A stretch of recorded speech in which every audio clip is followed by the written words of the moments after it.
Few characters in the Bible are as maligned for their wickedness as King Ahab of Israel.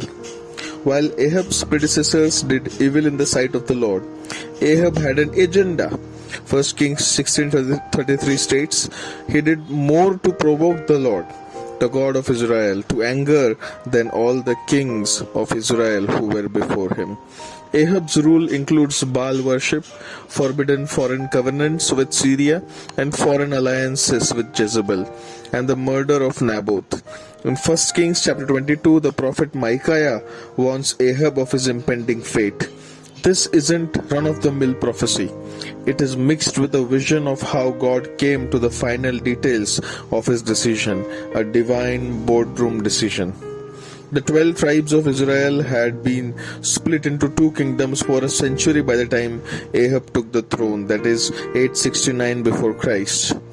Ahab ruled the northern kingdom, called as Israel or Ephraim, which often fought with the southern kingdom, Judah.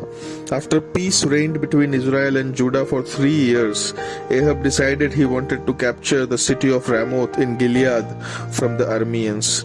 He asked Jehoshaphat, the king of Judah, for military assistance. Jehoshaphat agreed to the battle for political reasons, but he wanted assurance that God was in the endeavor. The 400 prophetic yes men Ahab consulted endorsed the idea, but Jehoshaphat wanted another opinion. Ahab agreed to summon Micaiah, the prophet of Yahweh, though he openly admitted to hating him. The real prophet of Yahweh never had anything positive to say about the ungodly Ahab and his rule. The first Micaiah told Ahab that God loved the plan, but Ahab saw through his mockery. Apparently, this was not the first time. In 22 verse 16 it states, "How many times shall I make you swear that you speak to me nothing but the truth in the name of the Lord?"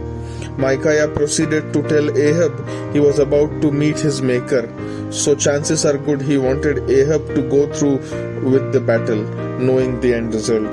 Rebuked by Ahab, Micaiah holds nothing back, revealing to Ahab and to us the inner workings of God's counsel. It is written in chapter 22 verse 20-23, "I saw the Lord sitting on the throne, and all of the hosts of heaven standing beside him on his right hand and on his left. And the Lord said, Who will entice Ahab, that he may go up and fall at Ramoth Gilead? And one said one thing, and another said another. Then a spirit came forward and stood before the Lord, saying, I will entice him. And the Lord said to him, By what means? And he said, I will go out, and he will be a lying spirit in the mouth of all his prophets. And he said, You are to entice him, and you shall succeed. Go out and do so. Now therefore, behold, the Lord has put a lying spirit in the mouth of all these your prophets. The Lord has declared disaster for you." The vision prophecy shows God had decreed it was time for Ahab to die. But he allows the members of the divine assembly to weigh on Ahab's death.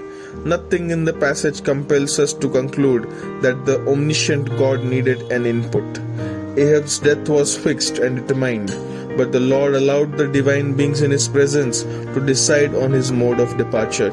This is consistent with other passages, such as Daniel chapter 4, 17-26, where a decision from heaven is described as both the decree of the Most High and a decree of the watchers, the holy ones who work for God.